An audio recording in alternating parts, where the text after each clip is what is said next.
On va commencer ce soir par une période, un petit moment de silence en honneur de Jonathan Truchon, qui est décédé d'un cancer. C'est un jeune de la région qui était un bon porte-parole, un exemple de courage. Il était le porte-parole né pour vivre. Donc, on va prendre quelques minutes de silence, quelques instants de silence.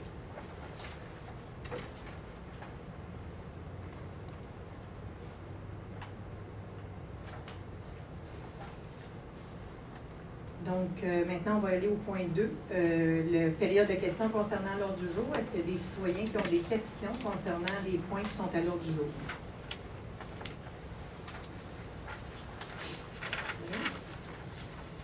Concernant le retour sur les périodes de questions des assemblées précédentes, il y a un suivi à faire concernant le 40 km, la nouvelle réglementation que le Conseil a passée il y a quelques mois.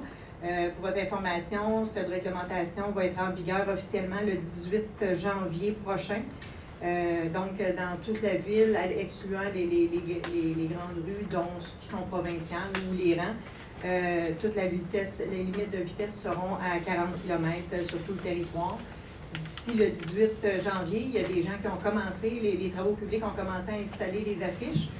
Par contre, les policiers ont reçu la commande de ne pas appliquer avant le 18 janvier, même qu'on a demandé un petit peu un délai additionnel là, pour permettre aux citoyens de s'adapter. Maintenant, on va passer à l'adoption de l'ordre du jour. Ça prendrait un proposeur. Par contre, il va y avoir des points à retirer, des points à ajouter. Il y a 2 points à ajouter. Le point 13.3. Ça va être artistes, fête nationale, autorisation de signature de contrat. Nous avons le 9.2, qui est avis de motion pour la modification de la réglementation concernant les véhicules lourds, la circulation des véhicules lourds. Le 10.4, c'est un point qui va être retiré, ainsi que le 12.5, 12.6, le 12.11.2 et le 12.11.3 sont aussi retirés. Donc, un proposeur, M. Drolet, pour l'ordre du jour. J'en fais la proposition telle que modifiée. Parfait. Proposé par M. Drolet, appuyé par J'appuie. M. Laplaine. Le point 4.2, Mme Henderson. Que ce Conseil adopte les procès-verbaux de la séance ordinaire du 8 décembre 2015 et des séances extraordinaires du 8 décembre 2015 et du 15 décembre 2015. Proposé par Mme Henderson, appuyé par J'appuie. M. Simon. Le 6.1, M. Simon. Oui, donc c'est un mandat de représentation.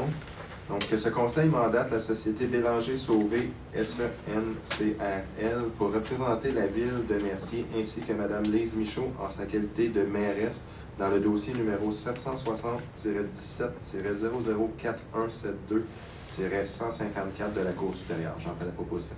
Proposé par M. Simon, appuyé par J'appuie. Mme Henderson. Le 7.1, M. Laplaine. Donc, c'est une nomination à différents comités de la Ville. Considérant la résolution 2013-12-304 relative à la désignation des membres du Conseil responsables des dossiers municipaux, en conséquence, il est résolu que Mme Joanne Anderson soit nommée représentante de la Ville de Mercier au Conseil d'administration du Conseil intermunicipal du transport du Haut-Saint-Laurent, en remplacement de M. Philippe Drolet, et que M. Philippe Drolet soit nommé président du comité consultatif d'urbanisme en remplacement de Mme Joanne Anderson. J'en fais la proposition. Proposé par M. Laplaine, appuyé par J'appuie. M. Simon. Je pense que M. Drolet, vous souhaitiez apporter des éléments d'information. Oui, dans le fond, le dossier de la CIT, j'ai demandé à Mme Michaud, parce qu'il y a des choses qui s'en viennent pour moi à mon travail, ce qui fait en sorte que je ne pourrais pas, c'est un dossier qui me passionne, que j'ai à cœur, mais ce n'est pas un dossier que je vais pouvoir mettre tout le temps qui est requis, surtout en cette année de transition, surtout qu'avec mon travail, j'ai d'autres dossiers qui s'en viennent. Donc, j'ai demandé pour le bien du comité et le bien de la ville, savoir si on ne peut pas nommer quelqu'un d'autre pour une période indéterminée, le temps que j'ai fini les mandats à mon travail dans le jour. Parfait, merci. Le 7.2, Mme Sauvé. C'est un dépôt de la déclaration des intérêts pécuniaires des membres du Conseil, donc c'est une obligation légale. Donc, j'en fais le dépôt. Déposé par Mme Sauvé. Le 8.1, M. Drolet.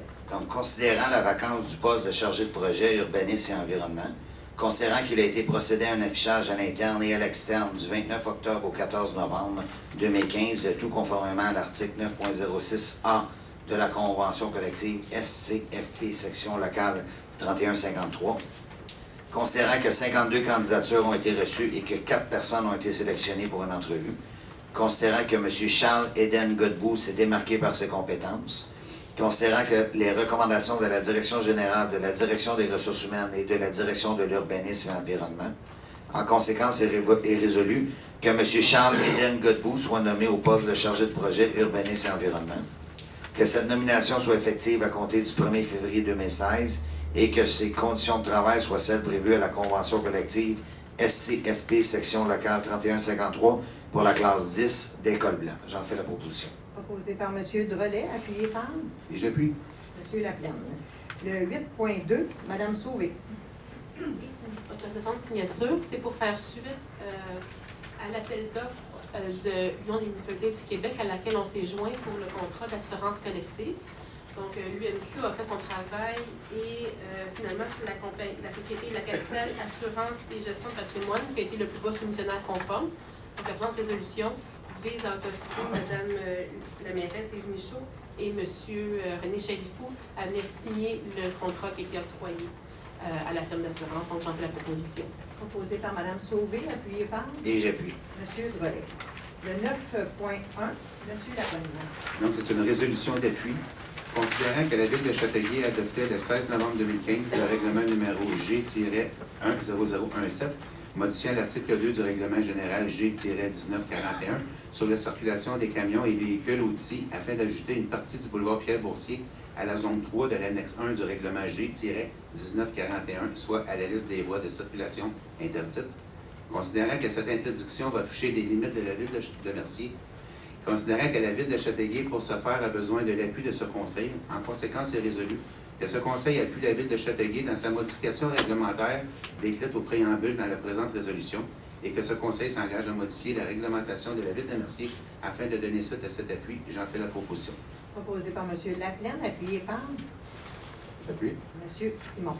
Pour votre information, cette résolution-là, cette modification-là, ce que ça a comme implication, la partie du boulevard Pierre-Boursier ne sera plus accessible aux véhicules lourds, à moins que ce soit pour des livraisons locales. Donc, c'est en ce sens-là qu'on appuie la résolution. Le 9.2, M. Laplaine. Donc, c'est un avis de motion. Donc, je, Martin Laplaine, conseiller municipal, donne avis de motion qu'un règlement modifiant le règlement relatif à la circulation et à la sécurité publique sera adopté lors d'une séance ultérieure afin que le dit règlement concorde au règlement numéro G-117, 100 et le chiffre 17 de la Ville de Châteauguay, modifiant l'article 2 du règlement général G-1941 de la Ville de Châteauguay sur la circulation des camions et véhicules outils. J'en fais le débat. Déposé par M. Laplaine. Donc, cette résolution-là, ça va être pour venir agencer, dans le fond, notre réglementation à nous avec celle de Châteauguay. Le 10.1, Mme Sauvé. Oui, donc c'est le financement d'un emprunt par billet. En fait, quand on a des règlements d'emprunt qui viennent à échéance, il faut les renouveler. Donc, la présente résolution, ça vise à établir les modalités pour le renouvellement. Donc, les modalités vont être qu'on va devoir rembourser le capital 137 100 en 2017, 140 900 en 2018, 144 500 en 2019, 148 700 en 2020, 152 800 en 2021 et en 2021, il va également être requis de faire un renouvellement pour une somme de 655 900. Donc, j'en fais la proposition. Proposé par Mme Sauvé, appuyé par J'appuie. Mme Henderson. Le 10.2, Mme Sauvé. Oui, toujours dans le cadre du renouvellement de règlement d'emprunt, il y a eu un appel d'offres qui a été fait et c'est la Caisse des Jardins de l'Ouest de la Montérégie qui a été le plus bas soumissionnaire conforme avec un taux d'intérêt de 2,4 %. Donc, j'en fais la proposition. Proposé par Mme Sauvé, appuyé par J'appuie. Mme Henderson. Le 10.3, Mme Henderson. Alors, au courant du mois de décembre, il y a eu des comptes payés et à payer au montant de 931 729,26 $. Alors, que ce conseil approuve la liste des comptes à payer du mois de décembre et qu'il autorise la trésorière à effectuer les paiements requis. J'en fais la proposition. Proposé par Mme Anderson, appuyé par Et j'ai M. Drolet. Le 12.1, M. Drolet. Dans le fond, c'est un avis de non-opposition de la part de la Ville pour le projet Jumida. Donc, c'est juste pour dire que, considérant le projet de développement d'un terrain vacant constitué des lots sur les lots 2-129, 2-95, 2-94, 2-124 à 2-128, 2-42 à 2-46 et les parties de l'eau 2-35, 2-36 et 2-96 en projet domiciliaire. Considérant que ce projet comporte la construction d'infrastructures d'aqueducs et d'égouts pour desservir les différents bâtiments projetés, en conséquence est résolu d'aviser le ministère du Développement durable, de l'Environnement et de la lutte contre les changements climatiques que la Ville de Mercier ne s'objecte pas à l'émission d'un certificat d'autorisation dans le cadre du projet résidentiel situé sur les lots mentionnés plus haut. De la paroisse Sainte-Philomène, circonscription foncière de Châteauguay. Que la Ville de Mercier prendra possession des infrastructures d'aqueducs et d'égouts sanitaires construites dans les rues et ou servitudes situées sur les lots lorsque les travaux seront réalisés à la satisfaction de la Ville de Mercier, de tout sujet à un protocole d'entente à intervenir avant le début des travaux. Que la Ville de Mercier s'engage à entretenir des ouvrages reliés aux pratiques de gestion optimale des eaux pluviales et à tenir un registre d'exploitation et d'entretien de ces ouvrages. J'en fais la proposition. Proposé par M. Drolet, appuyé par J'appuie. M. Simon. Le 12.2, Mme Anderson. Je, Joanne Anderson, conseillère municipale, dépose le procès-verbal de la séance du comité consultatif d'urbanisme tenue le 19 novembre dernier. Donc, Mme Anderson en fait le dépôt. Le 12.3, M. Simon. Considérant la demande 2015-41, afin de réduire la marge latérale totale minimale à 1,91 m au lieu de 4,10 m, tel que prescrit à la grille de spécification H03-349 du règlement de zonage 2009-858, présentement en vigueur afin de permettre la construction d'un bâtiment unifamilial. Considérant les délibérations des membres inscrits au procès-verbal de la séance du 21 octobre 2015, considérant la visite terrain effectuée en début de séance par les membres présents, considérant l'implantation des bâtiments voisins, considérant la fin du statut de projet intégré pour ce secteur vu l'acquisition de la rue par la Ville, considérant la recommandation du comité consultatif d'urbanisme, en conséquence est résolu que ce conseil accorde la demande de dérogation mineure 2015-41 afin que soit autorisée la réduction de la marge latérale totale à 1,91 m afin de permettre la construction d'un bâtiment unifamilial. J'en fais la proposition. Proposé par M. Simon, appuyé par J'appuie. Mme Anderson.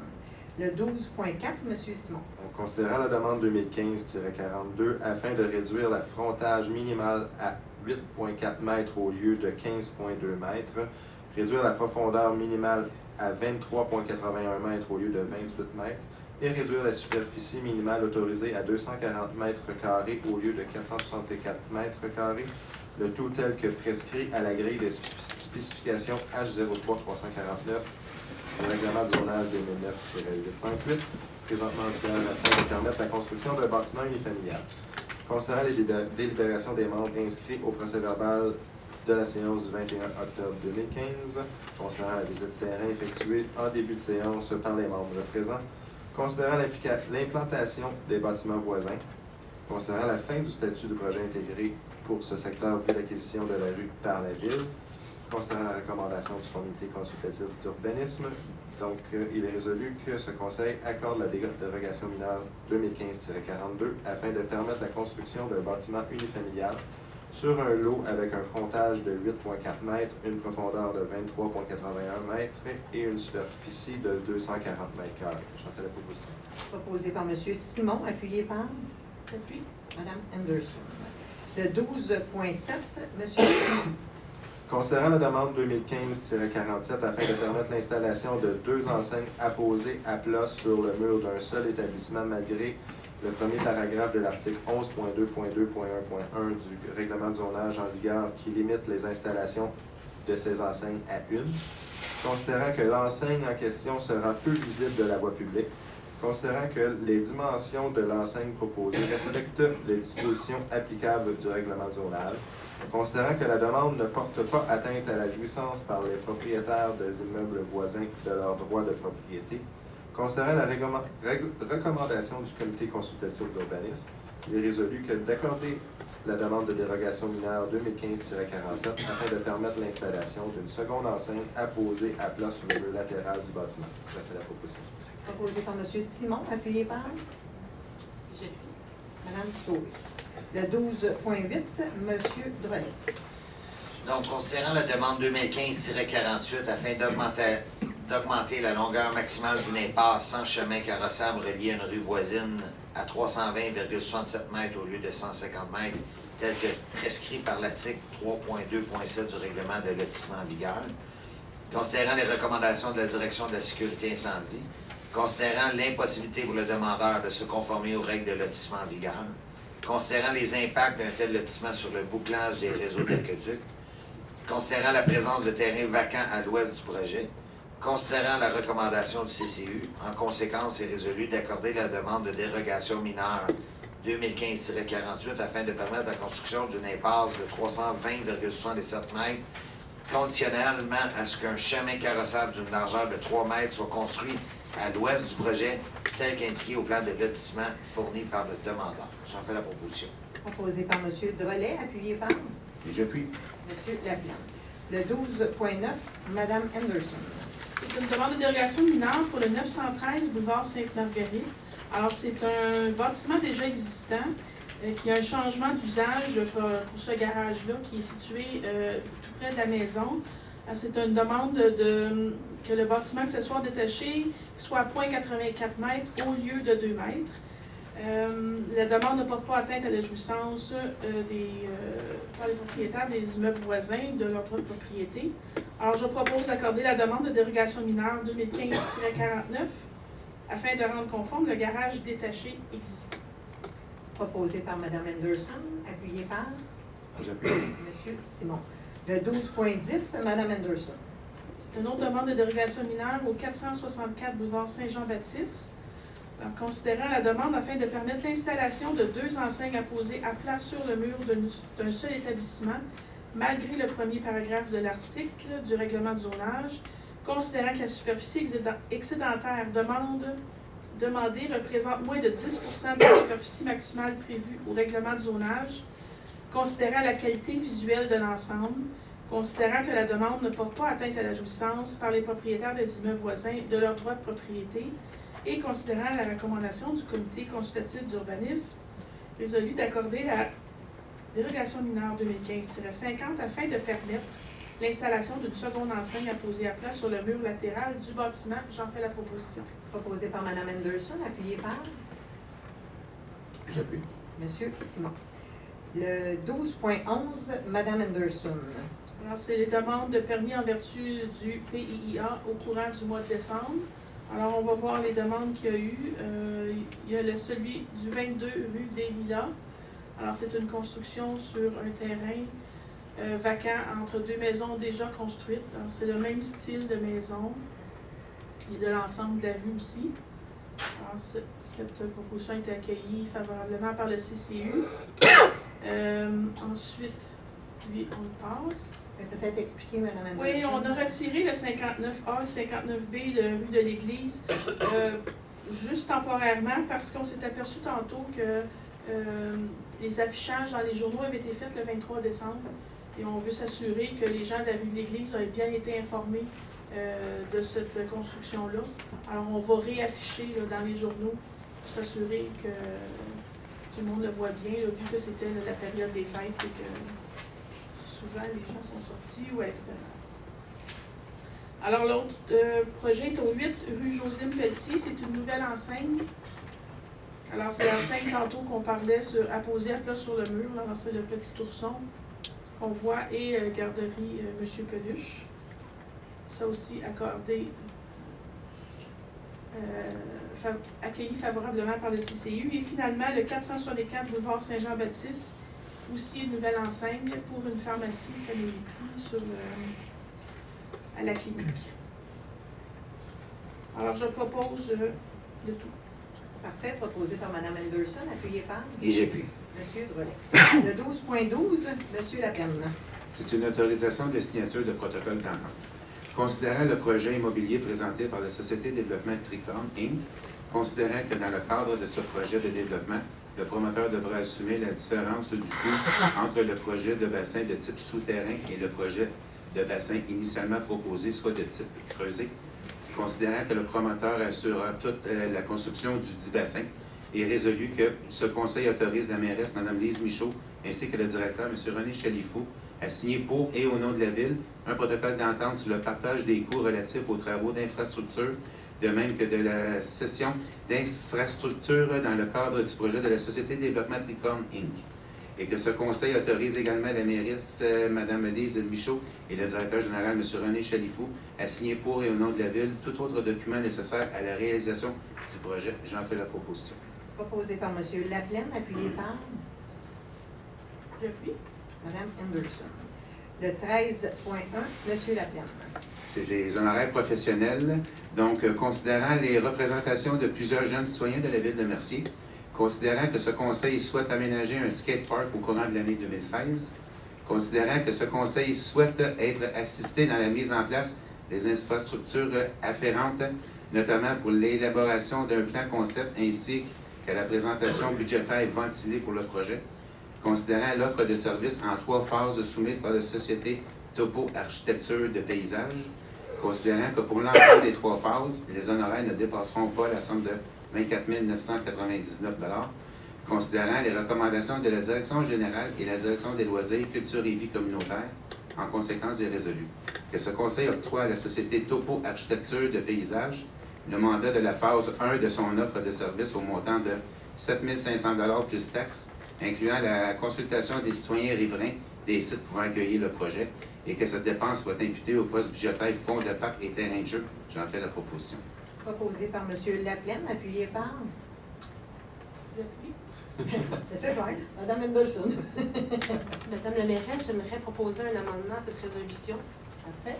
Dans la phase 1, il est prévu donc que la recherche de site soit effectuée. Ce serait intéressant que la Maison des jeunes soit consultée dans ce processus de recherche de site, puisque éventuellement, à terme, quand l'infrastructure va être construite, il pourra y avoir des liens intéressants qui vont se faire entre la Maison des jeunes et ce skatepark-là pour différentes activités d'animation et tout. Et donc, je pense que ce serait intéressant qu'on puisse au moins les consulter là, dès les premières phases du projet. Donc, j'en fais la proposition. Proposé par Mme Sauvé, un amendement. Est-ce qu'il y a un appuyant? Est-ce que, je pose la question, pas parce que j'appuie, mais est-ce qu'on peut expliquer après pourquoi, même si je pense que l'idée pourrait être louable, mais expliquer pourquoi je n'adopte pas la résolution? Vous avez On lu va la fin? attendre de voir s'il y a quelqu'un qui appuie. Ok, non, mais si jamais. Donc, il n'y a personne qui appuie. Effectivement, M. Drolet, vous pouvez expliquer. Dans le fond, on a eu une discussion tantôt concernant ça. En aucun temps, ma raison, c'est de pour vouloir impliquer la Maison des jeunes. Mais vu que l'initiative, je sais que nous, en porte-à-porte, il y en avait des gens individuellement qui avaient dit qu'ils voulaient avoir un skatepark. Et l'initiative est venue de jeunes individuellement en créant un compte Facebook. Fait qu'à partir du moment où est-ce que si je me rends compte que des gens n'ont pas eu le réflexe d'aller à la Maison des jeunes et leur dire « Est-ce que vous pouvez devenir le porte-parole de notre cause? » À partir de ce moment-là, je pense que ça aurait été louable d'arriver de demander à un organisme, un OBNL, à faire ça. À partir du moment où est-ce que c'est d'une initiative personnelle, bien, à partir de ce moment-là, je crois qu'il est trop tôt encore dans la phase 1, parce qu'il y a 3 phases au skatepark. Je crois qu'il est trop tôt avant de demander, peu importe qui est l'organisme. Fait que c'est pour cette raison que j'ai décidé de ne pas appuyer la motion, parce que je crois qu'il est trop tôt encore pour la phase 1. Mais ça ne veut pas dire que dans la phase 2 ou dans la phase 3, les gens ne pourront pas être consultés. Donc, c'est la raison pourquoi j'ai décidé de ne pas appuyer l'avis de motion. Parfait, merci. Donc, pour votre information, grosso modo, le projet, pour ceux qui étaient dans la salle, il y a des jeunes qui se sont présentés un soir pour demander que la Ville prévoie un projet de skatepark dans un endroit à la Ville de Mercier. Pour ce faire, étant donné que personne d'entre nous avons les connaissances pour élaborer un tel projet, la directrice des loisirs nous a proposé de faire affaire avec un spécialiste, quelqu'un qui connaît ça. Il est venu faire une présentation, il a présenté en fait une présentation, il a préparé une présentation où il venait donner les pour et les contre, qui venait donner des exemples dans d'autres municipalités où il a participé dans des projets à mettre en place des skateparks. Et la première étape qui doit être faite, c'est identifier au préalable un endroit qui va être prêt à accueillir un skatepark. On a beau vouloir impliquer des jeunes au moment ici, il est trop tôt. Parce que même si on implique des jeunes, puis qu'on leur dit, par exemple, le terrain de soccer, les jeunes voudraient l'avoir, pas le terrain de soccer, le skatepark, ils voudraient l'avoir au parc Loiselle. Si les gens autour du parc Loiselle n'en veulent pas de ce projet-là, il ne verra pas le jour au parc Loiselle. Si on a dépensé des sous avec notre consultant pour aller consulter avant cette étape-là, bien, on brûle de l'argent pour rien, puis on dépense de l'énergie pour rien. Donc, notre consultant va nous proposer des sites. La deuxième étape, ça va être d'aller consulter les gens qui demeurent autour de cet endroit-là pour s'assurer qu'il y a une acceptabilité sociale.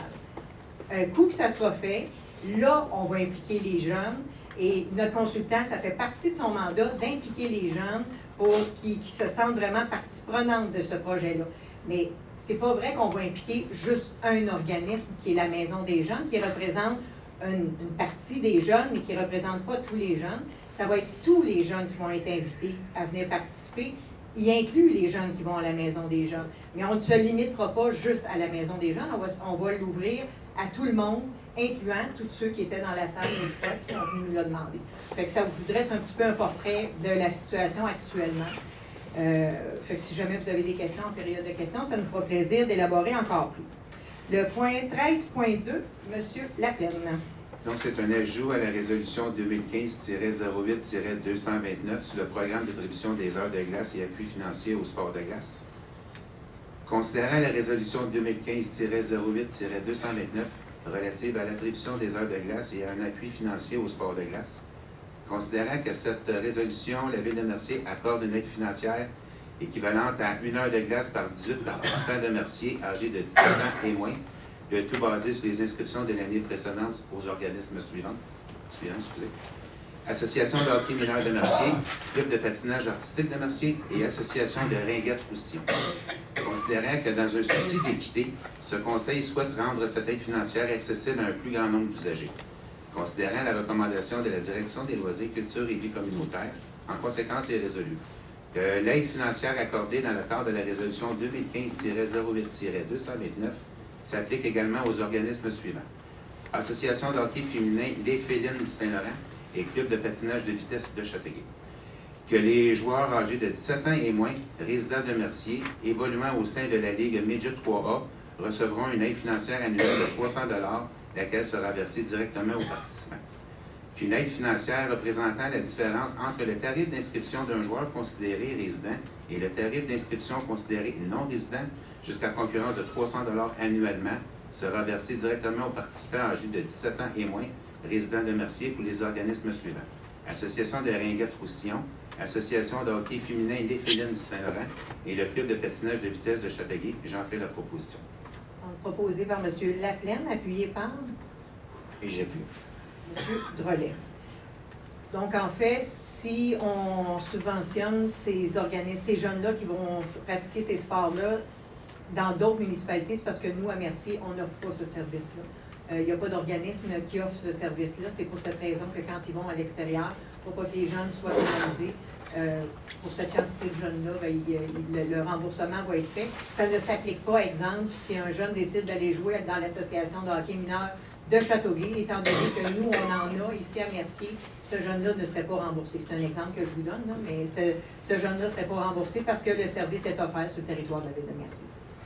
Le 13.3, M.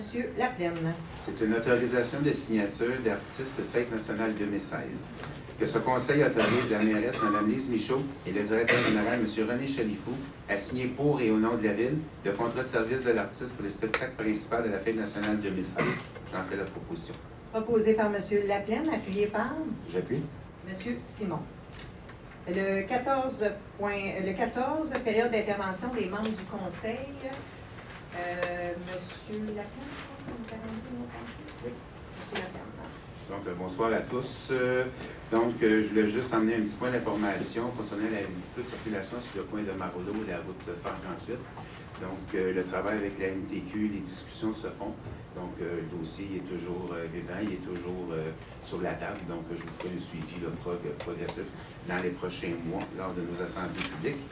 Et comme que Mme Michaud disait tantôt, donc le 18 janvier, le règlement en vigueur du 40 km rentre en vigueur. Donc, c'est important de respecter les limites pour la sécurité de nos citoyens, de nos enfants et de tout. Donc, c'est très important. C'est tout pour moi. Merci. Merci, M. Laplaine. Mme Anderson. Premièrement, je voudrais vous souhaiter, il est encore temps, une bonne année 2016 à vous tous, plein de bonheur et de santé. Aussi, je voudrais dire que je suis contente d'avoir été nommée au CIT. Le domaine du transport, je ne connais pas beaucoup. Alors, ça va être un beau défi à relever pour moi en 2016, puis ça va faire un autre, comment on dit? Une autre expérience. Une autre expérience là, dans mon sac. Je suis très contente, j'ai hâte de voir là, tout ce que ça implique. Je vous en parle. Ça n'implique beaucoup. Merci, Mme Anderson. Mme Sauvé. Bonsoir. Donc, d'abord, je vais me joindre à ma collègue Joanne pour vous souhaiter les meilleurs vœux pour l'année 2016. Durant la période des fêtes, j'ai eu l'occasion de lire l'article paru dans le journal « Mercier et Sainte-Martine auront le même transporteur pour un an ». J'imagine que la plupart d'entre vous ont eu la chance de lire l'article. J'aimerais vous partager mon opinion par rapport à cette situation. Première des choses, c'est que dans l'article, c'est écrit que la ville de Mercier se réjouit de cette entente-là.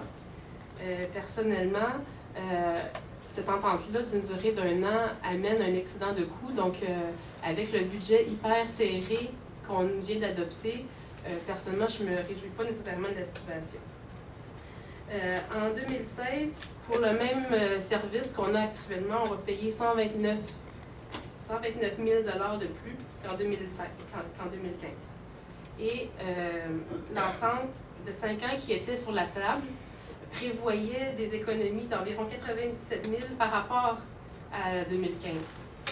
Donc, parce que ça prévoyait dans l'entente de 5 ans qui était sur la table qu'on puisse faire des économies en ayant un minibus la fin de semaine au lieu d'avoir un gros coach et également d'avoir une clause de carburant actualisée, donc qui venait que le nouveau taux était plus proche du taux maintenant en vigueur.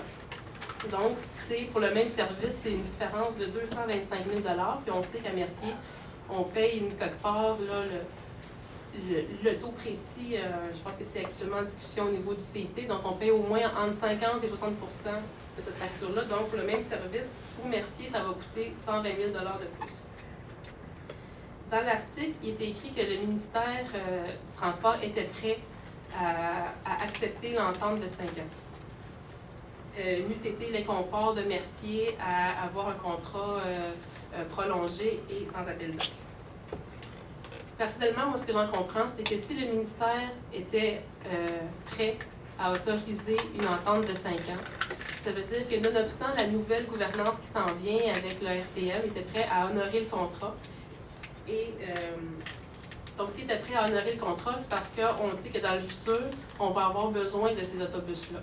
Actuellement, même si une nouvelle gouvernance, il n'y a aucun autre réseau actuellement qui est disponible pour ajouter des autobus pour accueillir Mercier. Donc, on aurait eu besoin quand même de ces autobus-là. Et également, quand je regardais dans le passé, le précédent conseil avait prévu de quitter le CIT du Haut-Saint-Laurent pour aller avec le CITSO. Et même dans cette migration-là qui était prévue, l'ancien conseil prévoyait de contracter quand même avec les autobus du frein parce qu'ils étaient satisfaits de leur service et aussi qu'il y avait un bon taux. Donc, moi, ce que je constate, c'est que pour le même service, on va payer plus cher, puis je pense qu'on a laissé sur la table une belle piste d'économie, surtout dans le contexte de budget qu'on vient de voir avec une hausse de taxes substantielle. Donc, moi, je trouve que c'est vraiment plate, puis je le déplore parce que ce 125 000 de plus qu'on va payer, bien, ça aurait pu servir à bonifier le service. Puis on sait que quand on bonifie un service, c'est éligible à des subventions. Donc là, on paye plus pour la même chose. C'est ça que je trouve vraiment déplorable, finalement. Donc, c'était un peu ma réflexion personnelle par rapport au CIT. Et donc, je vais souhaiter à Joanne, je sais que c'est un dossier chaud, puis je vais lui souhaiter la meilleure des chances et tout mon support pour continuer à faire avancer ce dossier-là, puis essayer que pour les citoyens de Mercier, on arrive à avoir une amélioration, une bonification de service, parce que on ne va pas se le cacher, là, on est une banlieue de Montréal, on a nos centres de santé qui sont à Châtelier, on a besoin de davantage de services pour nos citoyens. Voilà. Monsieur Drolet? Je vais me joindre à mes deux collègues pour souhaiter une bonne année 2016. J'avais quelques points. Premièrement, premier point, c'est je sais que pendant le temps des fêtes, il y a eu quelques coquilles au niveau du déneigement. On en a pris bonne note. On sait où c'était quoi l'erreur qui est arrivée et on ne réitérera pas les mêmes erreurs. Deuxièmement, je vous relance l'invitation. Je sais que dernièrement, il y a des gens qui m'ont contacté parce qu'ils voulaient savoir qu'est-ce qu'il en était concernant les parcs à chiens. Donc, je renvoie l'invitation si jamais il y en a qui sont intéressés à ce qu'on se réunisse et voir c'est quoi leur vision, qu'est-ce qu'on est prêt de faire, et ainsi de suite. Donc, ça me fait plaisir. Mon numéro de téléphone et mon adresse email est sur le site de la ville. Et j'avais pas prévu parler de la CIT-HSL, mais je trouve ça bien. Je vais renchérir sur certains points. Je trouve ça excessivement déplorable également, ce qui se passe au CIT. Moi, j'ai épluché, lorsque je suis arrivé en poste, j'ai épluché les ententes qu'il y avait avec la CITSO. Je me souviens pas d'avoir vu qu'on voulait garder avec le CIT-HSL. Lorsqu'on a rencontré le président de la CITSO, je me souviens pas non plus qu'il nous avait dit « Ah, c'est une entente à 2 niveaux. » Pas sûr de ça. Et troisièmement, je vais juste rafraîchir la mémoire. Nous, effectivement, on avait prévu quitter la CIT-HSL et à la demande des autres villes,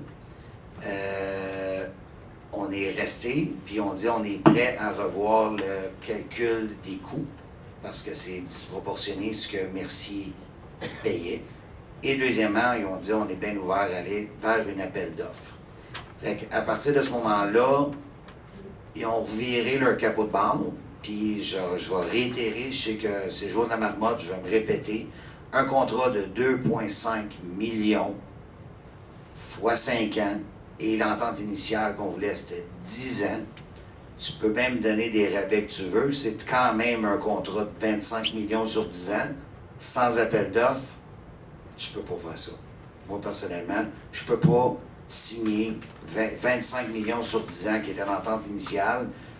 Même si tu me dis que tu sauves des sous après, ben dans un appel d'offres public, ben on va voir si on sauve vraiment des sous, parce que tout le monde va pouvoir avoir le droit de soumissionner. 1, 2, 4, 10, 12. Et lorsqu'un appel d'offres est bien monté, comme dans des autres CIT, c'est fait, à partir de ce moment-là, ce que tu veux dans ton devis, le type de véhicule, style, type coach, à partir de ce moment-là, tu l'écris, il faut que ça soit clair, net et précis, et ça va donner la chance à tout le monde de soumissionner. Et là, on parle de vraie transparence. Également, concernant les clauses carburant, parce que là, en transport, c'est un article, et jamais je veux diminuer le travail des journalistes, loin de là. C'est un article, c'est un topo de la situation, mais prenez 1000 contrats de transport, c'est 1000 contrats qui peuvent être différents. Je vous donne un exemple. Des heures improductives. garage à garage. Les clauses carburant, est-ce que c'est à partir de quel type de... c'est quoi le montant par rapport au kilométrage donné? Ensuite de ça, il y avait, lorsqu'on a fait, je vous donne un exemple, on avait une entente avant que le ministère du Transport nous donne le OK pour qu'on change la gouvernance. On avait 12,5% du vote autour de la table et on payait plus de 50% de la facture. On a redemandé d'avoir un meilleur pourcentage de vote et qu'on paye la facture selon la représentation proportionnelle à la population, ce que tout le monde a dit oui. Et là, à partir de ce moment-là, dans les nouveaux calculs qui sont proposés, qui ne sont pas exposés là, c'est parfait, le corridor du parc Mercier qui représente 40% des revenus des utilisateurs de Mercier dans la CIT. Nous, on représente à peu près 70% de la clientèle. On nous attribuait la dépense, mais pas les revenus. Ça marche pas, là. Si on représente 40% du 70%, donc on représente à peu près 32-33% des revenus, bien, ce 7 minutes-là, il est rentable pour la CIT. Fait qu'on nous attribue la dépense à 100%, mais le revenu est noyé à partir de tout le monde. À partir de ce moment-là, la journée que tu veux scinder en corridor, donc revenir sur l'entente que tu as voulu, bien, fais juste pas m'attribuer la dépense, attribue-moi le revenu. Donc, c'est beaucoup plus complexe, puis je partage votre déception, je pense que vous l'avez lu, c'est un article, mais le dossier du transport, c'est beaucoup plus qu'un article ou qu'une séance, des fois de temps en temps, le conseil de CIT. Donc, je vous invite tous et chacun d'aller assister à une rencontre de CIT et de poser des questions parce qu'il y a des choix logiques. Et troisièmement ou huitièmement, 2017, peu importe où est-ce qu'on va être, c'est sûr que le ministère nous rapatrie dans la RTM qui est dans le fond des villes de la CMM. Fait que j'essaie toujours de... C'est peut-être beaucoup plus simpliste, mais si moi je sais que je déménage dans un an, j'irai pas signer un bail de 10 ans. Grosso modo, c'est un peu la position que j'ai amenée au conseil de ville, ce qui fait en sorte que c'est pas vrai que je vais signer un bail de 10 ans si je sais que je déménage dans un an. À partir de ce moment-là, ce que je fais, puis je pense que c'est pas le rôle de la ville de Mercier, c'est de financer le transport des autres villes, c'est pas ça mon rôle. Moi, mon rôle, c'est de s'assurer qu'il y a un service à Mercier de qualité, avec la capacité à long terme de payer des citoyens. Donc, je vous remercie et je vous souhaite une excellente fin de journée. Merci, M. Drolet. M. Simon. Ben, moi aussi, je vais vous souhaiter une bonne année 2016, beaucoup de santé. Le restant va venir avec. Je voulais parler du projet Skatepark.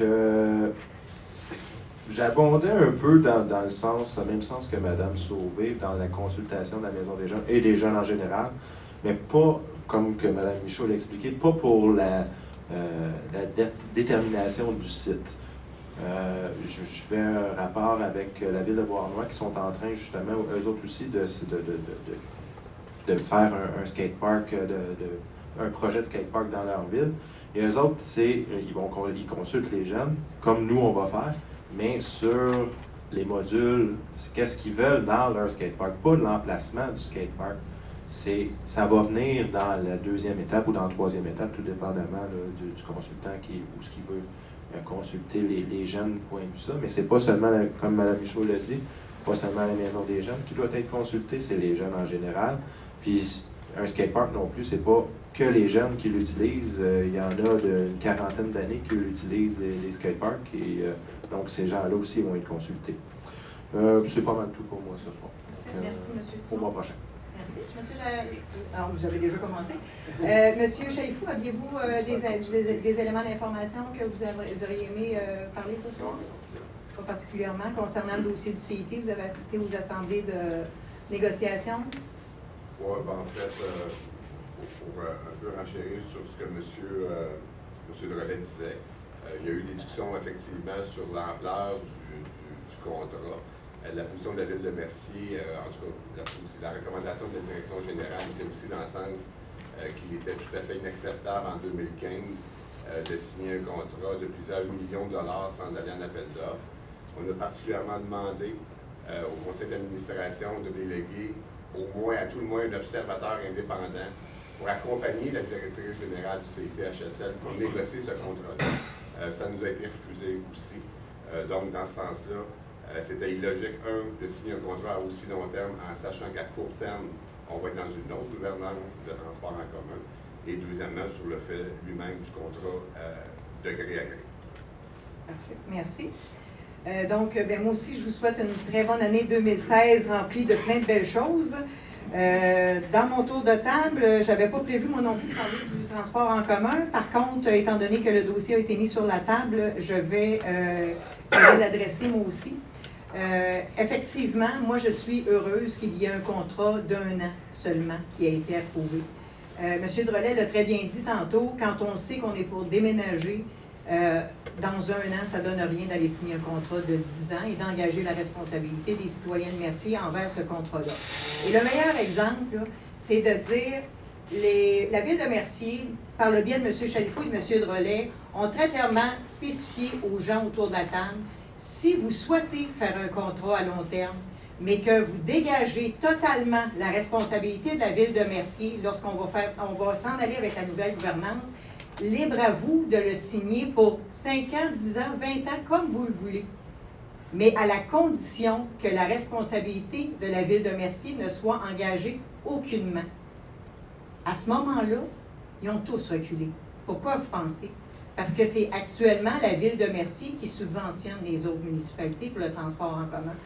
J'imagine que tous d'entre vous, quand vous auriez appris qu'on aurait signé un contrat de 10 ans, pas d'appel d'offres, pas de soumission, pas de concurrence de libre marché, négocié sur le coin d'une table à laquelle on refuse qu'il y ait un observateur à la Ville qui paye 62 % de ce contrat-là, parce que je rappellerai qu'on paye 50 quelques % des dépenses en général de la CIT.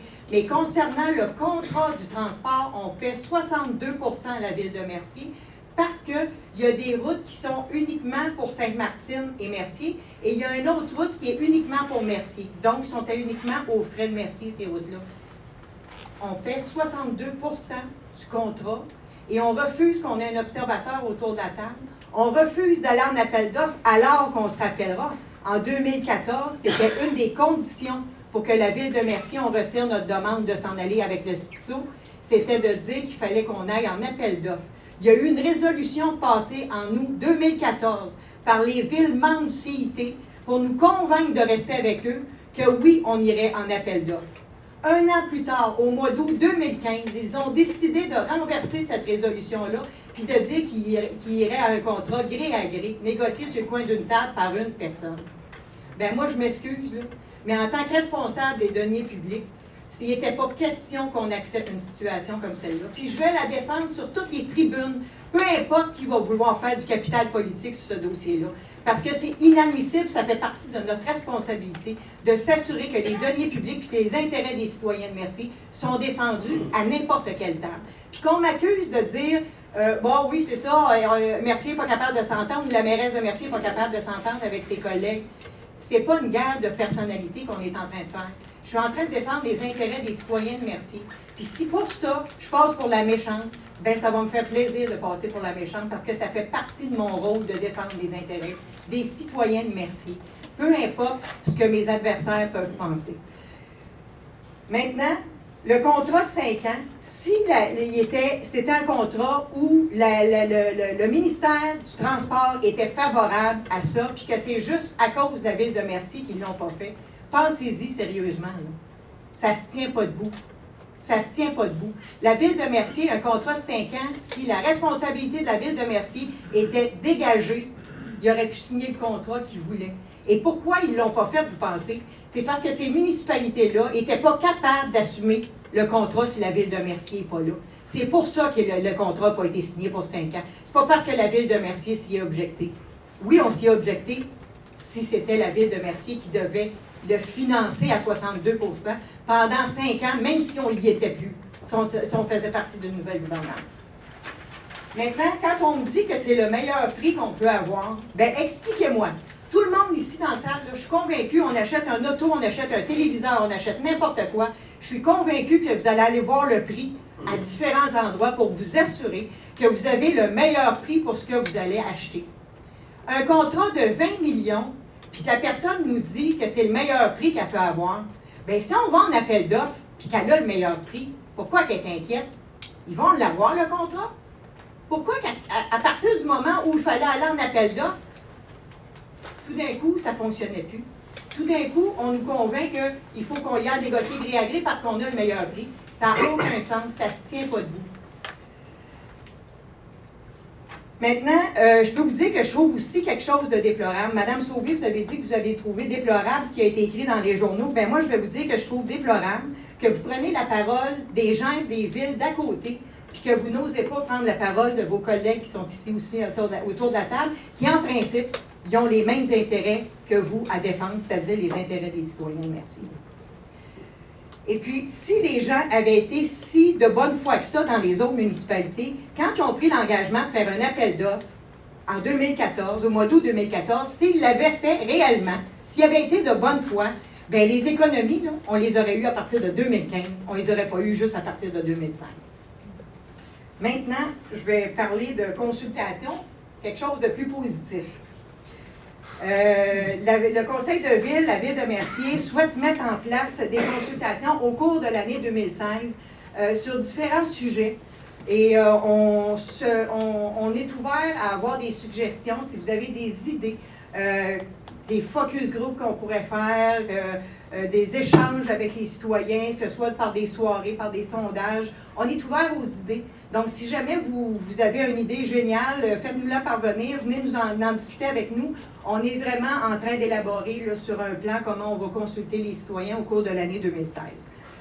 Ensuite, en terminant, je voudrais dire aussi qu'il y a un nouveau programme de subvention pour les personnes âgées de 65 ans et plus qui est applicable aux taxes municipales.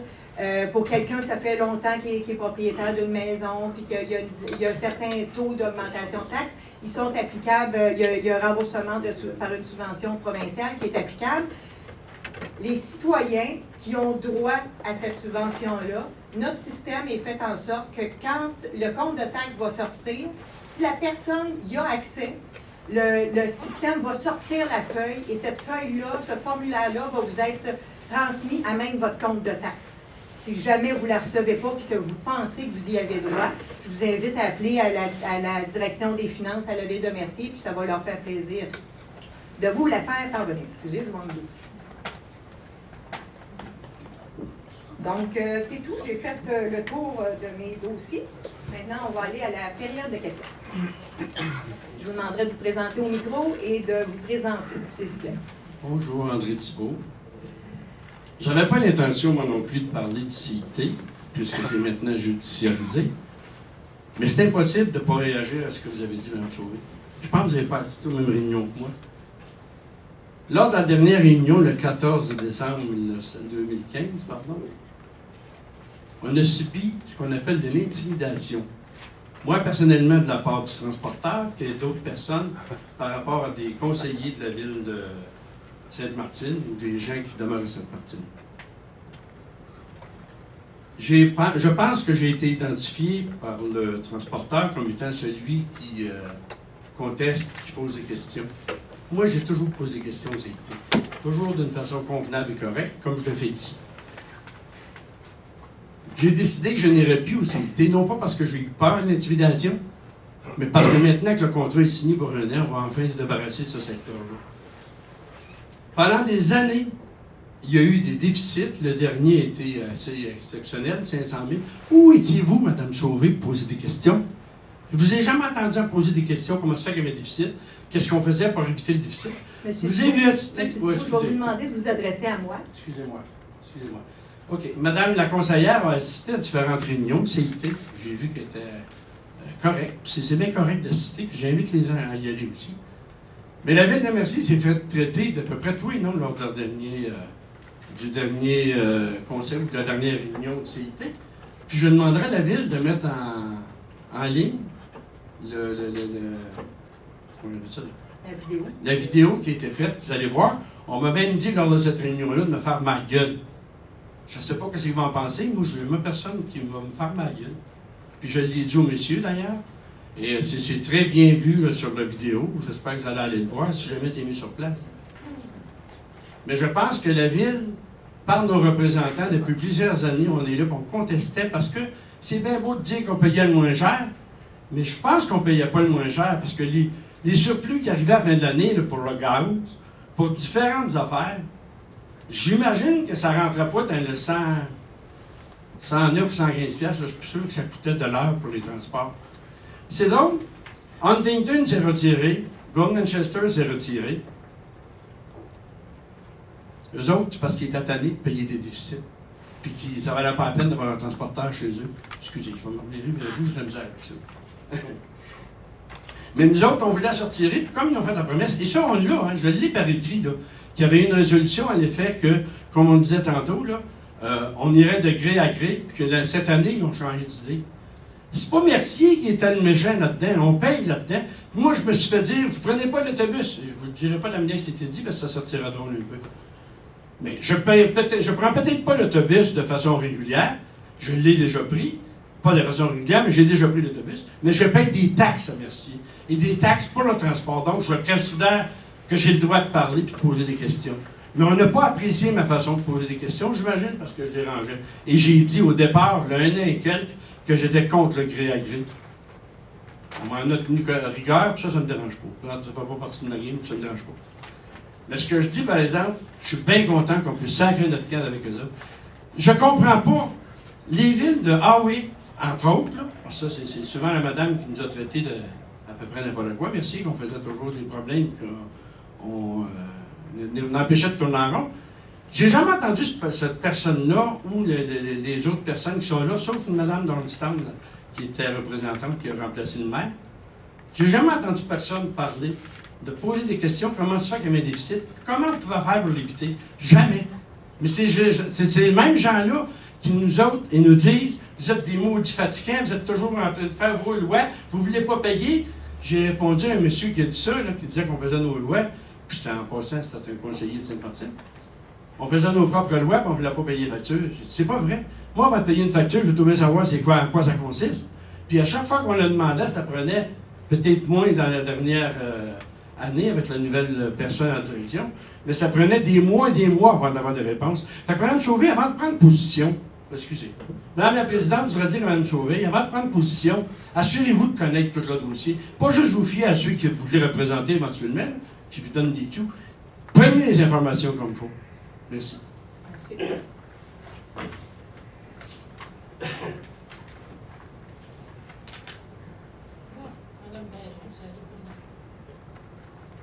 Voici, est-ce que les autobus, ça reste la même chose pour 2016? Oui, absolument. Maintenant, de savoir, parce qu'on a vu dans les journaux, on ne répète pas, c'est combien l'augmentation de taxes cette année? Sur une maison moyenne qui est évaluée à 200... Ah, mais je vous demande en pourcentage. 5,75. Combien? 5,75. 5,75? Oui.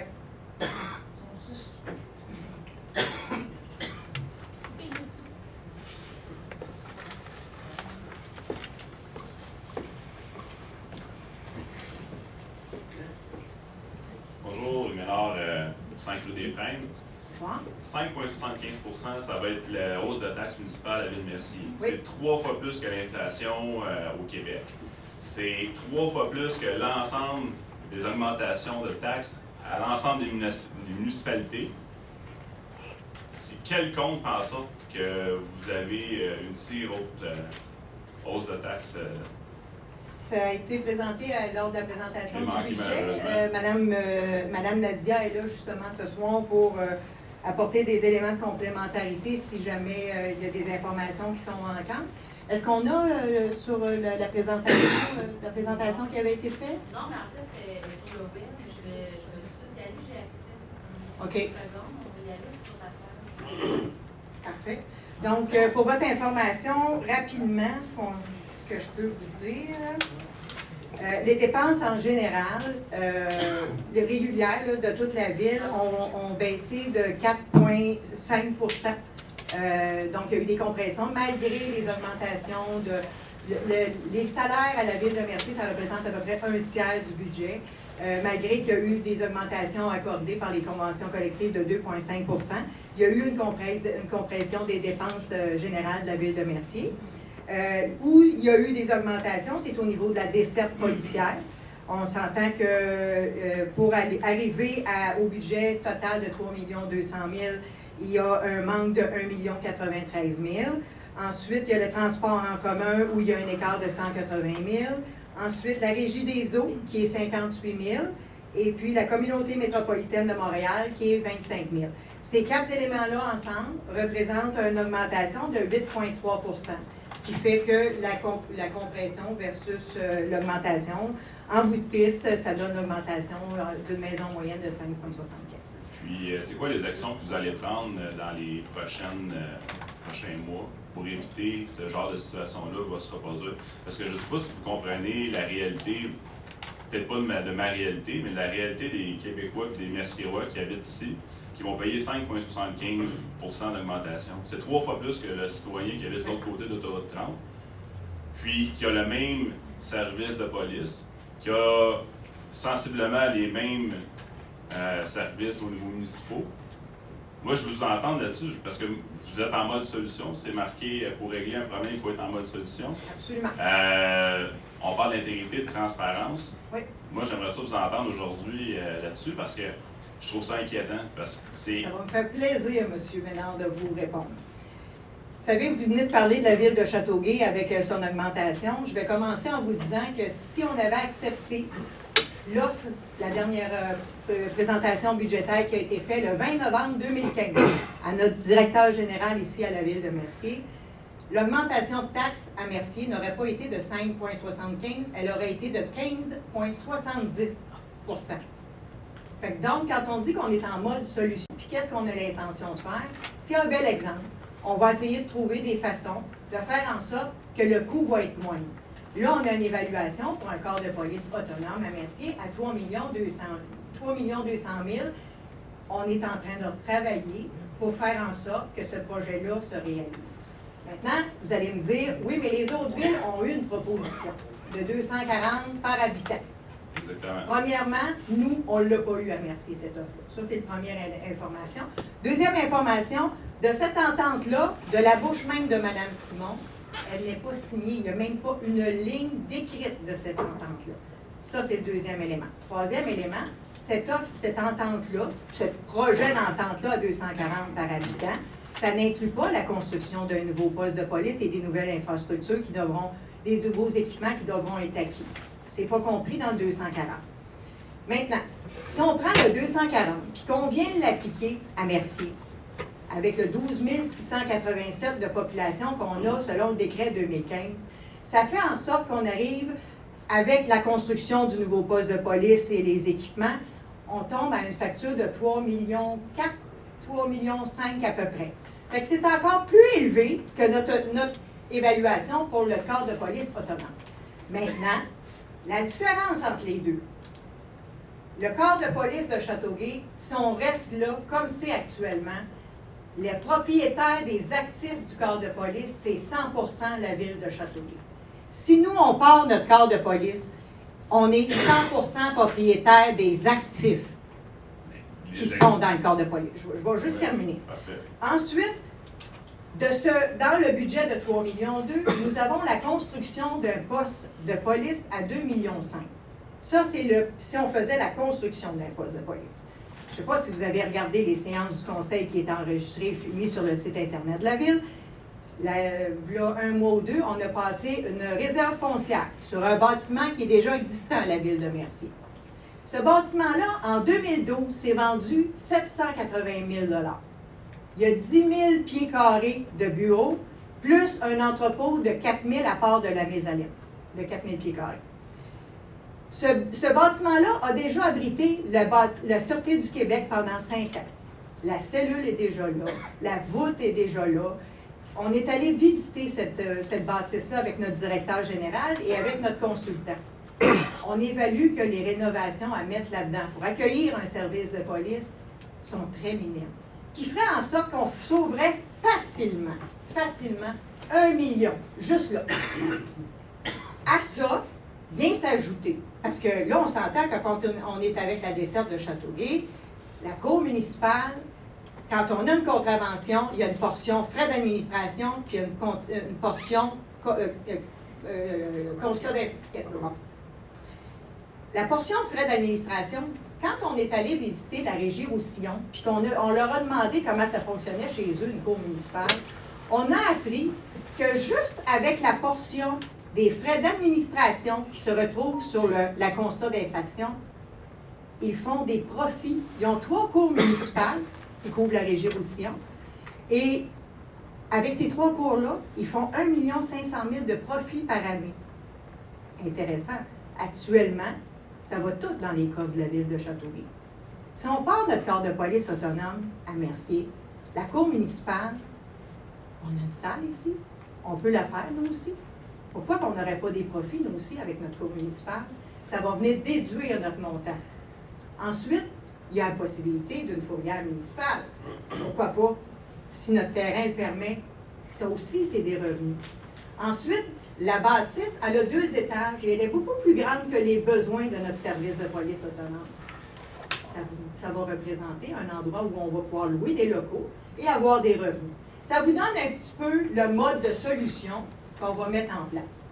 Est-ce que ça répond à votre question? En partie, mais quand vous parlez du matériel, des actifs et tout ça, oui. La majorité des actifs dans un cadre policier, c'est des actifs qui sont dévalués au fil de leur vie active. On parle des automobiles. C'est une bâtisse, là. Bon, on parle des automobiles. Principalement, M. Ménard, c'est une bâtisse. Ce qui coûte le plus cher là, au niveau de l'administration d'un corps de police, c'est son matériel roulant. C'est ses automobiles, c'est tout ce qui engendre. Non, c'est la les bateaux, les les ressources humaines, bien entendu, oui. Qui équivaut à peu près à 2 500 000. Par contre, quand on regarde au coût par habitant que vous nous proposez, encore une fois, on est dans le cul de peloton des villes de notre grosseur. Bien, ça va être encore pire si on prend l'offre de Châteauguay, c'est plus cher. À 240 $ par habitant. À part la construction du nouveau poste de police et des équipements, c'est 24 millions qu'ils ont prévus au budget, juste pour ça. 24 millions. Ça représente pour Mercier 365 000 $ annuellement d'amortissement pour le remboursement de ces équipements-là. Je pense que ça vaut la peine de commencer à regarder chez nous. Mais est-ce qu'il y avait eu des démarches à l'époque avec la MRC de Roussillon? Qu'est-ce qu'il y en est avec ce dossier-là? La MRC Roussillon, l'évaluation budgétaire est de 2 245 000 $ annuellement, à part des frais d'entrée pour devenir actionnaire, parce que eux, c'est une régie, donc on deviendrait actionnaire. C'est l'option la plus avantageuse pour nous et qu'on aurait souhaité tous pouvoir mettre en place pour les citoyens de Mercier. Malheureusement, cette offre-là était accompagnée d'une condition. Et la condition était, il faut qu'il y ait 0 policiers de Châteauguay qui doivent intégrer la régie Roussillon, sinon on ne veut pas vous avoir. Et la raison pour laquelle ils ne veulent pas de policiers de Châteauguay, c'est qu'il y a une culture qui ne veulent pas intégrer chez eux. Eux, ils n'en ont pas de conflit de travail. Et s'ils viennent intégrer, puis les policiers, rappelons-le, là, les policiers de Châteauguay, c'est les mieux payés au Québec, là. Ils gagnent 3 500 $ de plus qu'un policier à Montréal et 10 500 $ de plus qu'un policier de la Sûreté du Québec. Fait que la régie Roussillon, s'ils viennent à intégrer... La rémunération globale ou la rémunération salariale que vous parlez de ça? La rémunération salariale. La rémunération globale, c'est quoi? Parce qu'on parle de rémunération globale. Je n'ai pas tous ces chiffres-là dans mes mains, là, mais moi, je peux vous dire que toutes les personnes à qui on a parlé, que ce soit des avocats qui vont négocier des conventions collectives partout au Québec, là, la convention que les policiers veulent avoir, c'est les conventions de Châteauguay parce qu'ils sont les mieux payés au Québec globalement. Ce que je viens de vous donner, ces 3 500, là, c'est le salaire. Mais globalement, là, ils sont les mieux payés partout au Québec. Donc, ce qu'ils font partout. Quand ils vont négocier, là, ce que notre actuaire nous a dit, là, quand ils arrivent dans des villes, ils prennent celle en haut, dont celle de Châteauguay, ils l'enlèvent, parce qu'ils ne peuvent pas se baser là-dessus. Puis ils prennent celle en bas, puis ils l'enlèvent, puis ils vont avec ce qui est dans le milieu pour faire des négociations. Mais vous, là, dans votre intégration du corps municipal de Ville-de-Mercier, vous êtes obligé de les intégrer dans votre corps de police. Oui, on va Parce que vous savez que vous êtes lié par l'article 39 du Code du travail. On sait, c'est à cause de ça qu'on ne va pas être la régie aussi. Exactement. Donc ça, ce que je suis pas capable de comprendre, c'est que des gens de la police de Roussillon vous ont fait une offre, sachant très bien qu'ils étaient liés par le Code du travail. C'est la base en ressources humaines. Vous avez le directeur général qui est détenteur de bac en ressources humaines. L'article 39 lie les contrats inter-régis quand il y a une fusion qui se fait à l'intérieur d'un service. Je vais apporter un bémol sur ce que vous venez de dire. Les policiers ne sont pas couverts par le Code du travail, ils sont couverts par une loi spéciale pour eux qui s'appelle la loi de la police. Effectivement, il y a prévu dans la loi de police que le ministre de la Sécurité publique peut mettre en place un comité de reclassement. Quand la Régie Roussillon vient dire « si vous avez 0 policier de la ville de Châteauguay, on vous accepte », ça veut donc dire qu'il y a plein d'éléments qui peuvent être négociés. Prenons par exemple, janvier 2012, la ville de Châteauguay a dénoncé l'entente disant « nous, on ne veut pas renouveler selon ces conditions-là ». Depuis janvier 2012, il y a combien de policiers qui ont pris leur retraite? Combien il y a de policiers qui ont été réembauchés? Là, c'est plus notre responsabilité. Là. Fait que donc, il y a plein d'éléments qui doivent être négociés et ça se passe dans une table qui va être créée par le ministère de la Sécurité publique de reclassement. Donc, ce n'est pas le Code du travail qui vient s'appliquer dans un cas comme celui-ci. Parfait, merci. Merci.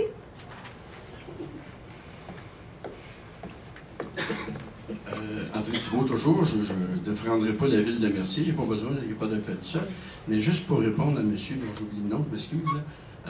En 1998, je demeurais dans la ville de Beauharnois. On parle des comparables, je pense que Beauharnois, c'est une ville qui est à peu près comparable à ici. Il y a quelques centaines de citoyens, je pense, qui sont différents. En 1998, ma maison à Beauharnois, et j'ai des preuves, monsieur, si jamais vous voulez les avoir, je me dirai, je les ai. Adressez-vous à moi. Merci. Monsieur va vous entendre. En 1998, c'est ça, ma maison de Beauharnois était évaluée à 133 000 $. Je n'avais ni égout, ni service d'eau, et ça me coûtait 2 400 $ de taxes municipales. En 2015, parce que j'ai pas su mon compte encore ici à Mercier, ma maison est évaluée à 277 000 à Mercier, et je paye 2 600 $ de taxes par année. Et vous avez des services. Et j'ai des services. Ça fait quand on me dit qu'on est beaucoup, une augmentation extraordinaire alors que Beauharnois diminue, c'est vrai, mais il était tellement cher qu'il s'est donné. C'est peut-être normal, il y avait des infrastructures beaucoup plus grosses, mais je l'ai, ça. Je vous l'ai même présenté il n'y a pas longtemps. Si jamais vous voulez voir, je les ai, ces choses-là. Fait que ça va toujours bien dire, on augmente de 5 %, c'est écœurant par rapport aux autres. Mais il faut voir aussi ce que c'est les autres, là. À Beauharnois, c'est pas mal plus cher que nous autres on avait, puis à Châteauguay aussi, là, pour la même maison. Effectivement, je vais attraper la balle au bon parce que c'est une information qui est assez pertinente. À titre d'exemple, la maison qui est évaluée moyenne à Mercier à 264 776. La ville de Mercier, le compte de taxes pour 2016, 2 573. Châteauguay, la même maison avec la même évaluation, paye 30 % de taxes de plus qu'un citoyen à Mercier. 30 %. Un citoyen à la ville de Léry paye 4 % de plus qu'un citoyen de la ville de Mercier pour la même maison. Beauharnois, malgré le fait qu'ils ont fait, ça fait 2 années consécutives qu'ils font des baisses de taxes, la ville de Beauharnois, les citoyens paient encore 10 % de plus de taxes qu'un citoyen à Mercier. Ça, c'est des éléments qui sont importants à prendre en compte. L'autre élément aussi qui est important à prendre en compte, c'est la dette. Nous, la dette, là, pour la dernière année, elle a baissé de 2 millions. Si on fait une évaluation sur 10 ans, là, notre dette à nous, elle a baissé de 3, pas de 10 ans, 1, 2, 3, 4, 5, 6, de 6 ans. Nous, notre dette, elle a baissé de 3 167 000. La ville de Châteauguay, leur dette, elle a augmenté de 29 850 000. Sur 5 ans. 1, 2, 3, 4, 5, 6. Sur 6 ans, J'ai 6 ans ici, là. 1, 2, 3, 4, 5, 6. Sur 6 ans. Ah oui, c'est vrai, excuse-moi. Donc, pour la ville de Châteauguay, c'est pour 5 ans. Ça m'a pris du temps à comprendre. On n'a pas la dette à long terme pour l'année 2015. On n'a pas pu l'obtenir. Mais sur 5 ans, donc de 2010 à 2014, c'est 29 850 221 que la dette a augmenté. La ville de Beauharnois, leur dette a augmenté de 17 millions. Et la ville de Léry, leur dette a augmenté de 9 800 000. Moi, je pense que quand on veut faire des comparables, il faut s'assurer qu'on compare des pommes avec des pommes, puis qu'on compare tous les éléments qui doivent être pris en compte. Comme par exemple, quand on se compare avec la ville de Châteauguay, il faut aussi dire que oui, notre compte de taxes a augmenté de 5,75, puis eux, moins de 2 % cette année. Mais dans l'ensemble, ils payent encore 30 % de plus que Mercier. Mais la dernière chose que je dois dire là-dessus, c'est effectivement, pour un journaliste, mettre ça dans un journal, 5,75 à Mercier, puis une diminution Bourgeois, c'est beau. Mais quand on ne donne pas tous les détails, je comprends le monde de Mercier qui ne sont pas au courant de dire ça n'a pas d'allure qu'on a une augmentation de 5,75. Mais si vous vérifiez, là, vous allez voir que c'est pas si pire que ça, en réalité. Puis en passant, le dernier week-end, vous avez demandé tantôt concernant l'implication de gens qui voudraient être dans une consultation. On a parti quelques personnes, moi, là, un regroupement là, de discussion qui s'appelle Ralliement Action Mercier, qui n'est pas un parti politique, on ne parle pas de politique, mais on discute de différents points de la ville de Mercier, puis on fait des suggestions. Fait que s'il y a des gens qui sont intéressés à venir se rejoindre à nous autres, ça va nous faire plaisir. Mais encore une fois, on ne fait pas de politique. On fait simplement parler de choses de la ville de Mercier, puis on essaie de trouver des solutions. C'est simplement un groupe de discussion. Merci. Parfait. Merci.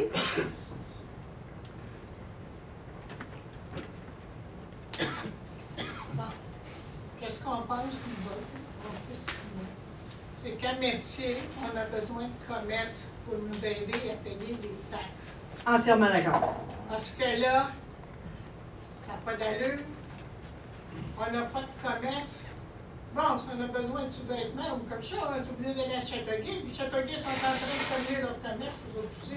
C'est pour ça, Mme Perron, qu'on est en train de travailler sur un projet pour faire un plan de développement économique sur le territoire de la ville de Mercier. Donc, le boulevard Saint-Jean-Baptiste et les abords de l'autoroute 30, puisque le projet de loi a été déposé par le ministre des Affaires municipales, Pierre Moreau, en décembre. Et ça inclut un corridor de développement économique de l'autoroute 30, dont le territoire de la ville de Mercier, aux abords de l'autoroute, là, qui est compris dedans. Fait qu'évidemment, on est en train de travailler pour bien se positionner, que la journée où ce projet de loi-là va être adopté officiellement, qu'on soit prête avec un plan directeur de développement économique pour aller faire de la prospection, puis du recrutement d'entreprises pour qu'ils viennent effectivement s'installer sur notre territoire et offrir des services de proximité à nos citoyens, tout en amenant une contribution dans les coffres de la municipalité. Parce qu'en Beauharnois, là, qui ont construit un gros commerce là, près de l'autoroute 30, ça c'est bon. Oui, effectivement. Il faudrait que ce soit la même chose pour nous. Je vous promets qu'on va travailler fort, fort, fort pour ça. Parce que avant que vous soyez mairiste, on nous avait dit que on va augmenter la population, on va avoir beaucoup plus de construction, et puis ça va baisser vos taxes. Non seulement que ça baisse nos taxes, mais ça les a augmentées.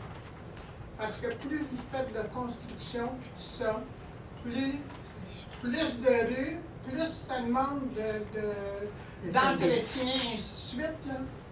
Parce que nous autres, nos égouts, là, sur notre rue, ça va faire pas loin plus que 45 ans que c'est fait. Là. Et moi, quand mon plombier, on a construit notre maison, il dit que ça, les égouts, c'est bon pour 50 ans. Après 50 ans, il faut commencer. Et là, si vous construisez beaucoup de maisons et tout ça, est-ce que les égouts vont fournir, là? Parce que nous autres, quand ils ont fait les égouts chez nous, c'était pour un certain nombre de propriétaires. Mais là, plus ça va, plus ça augmente, plus ça augmente. Je ne sais pas si les tuyaux d'égout vont fournir, là. Bien, ça, c'est une préoccupation que nous avons et le ministère de l'Environnement aussi a la même préoccupation que le ministère des Affaires municipales. Et quand il y a de nouveaux projets qui viennent s'installer, comme on en a vu passer ce soir, ils ont l'obligation de faire en sorte qu'ils vont évacuer de façon correcte là, et de s'assurer que tout est là pour que l'évacuation se fasse de façon correcte, là, sans nuire aux résidents actuels. En tout cas, c'est sûr, là, on a besoin de commerce pour nous aider à payer nos taxes. Absolument d'accord. Fait que là, faites quelque chose.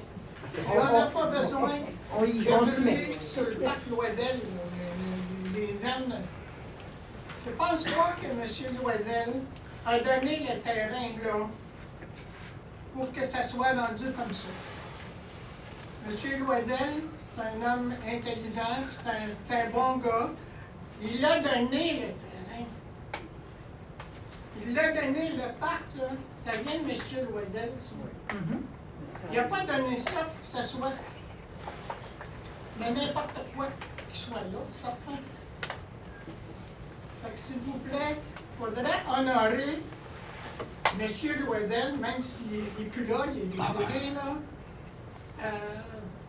Faire en sorte que son pacte soit vraiment un pacte comme lui l'aurait voulu. Moi, je vous dirais qu'on va consulter si jamais c'était la recommandation qui a été faite, ce qui n'est pas rien de sûr là, mais si jamais c'était le cas, c'est les gens qui demeurent autour qui vont pouvoir se prononcer effectivement, parce que c'est eux qui vont vivre avec après. Parce que même là, le bar là, qui vient s'établir, là, c'est M. Pitt qui a ça, là où ils vendent ça d'outils, là. Oui. Le bar qui ça vient s'établir là, la madame qui reste sur la rue du Parc, c'est une dame qui est très malade. Elle dit ils vont venir stationner leur auto à 3-4 heures du matin, ça va crier. Elle a un rein greffé, elle a le cœur malade. L'autre, Jules Laberge, sa femme, elle était très malade. C'est quoi l'histoire, là? On a la paix, s'il vous plaît, on veut garder la paix, merci. Puis là, ces gens-là, ça va boire, puis ça va se ramasser au parc. Madame Perron, le bar dont vous parlez, la réglementation le permet. En tant que ville, on n'a pas le droit de l'empêcher parce que la réglementation actuelle le permet. En tout cas, faites en sorte qu'il n'y ait pas toutes sortes de choses qui se passent qui ne sont pas acceptables. On va garder l'œil ouvert. Vous mettez la police. Bien noté. Voilà. Parfait. Donc, ça prendrait un proposeur pour la levée de l'Assemblée? J'en fais la proposition. Proposé par M. Drolet, appuyé par J'appuie. M. Laferme. Bien, merci beaucoup, tout le monde.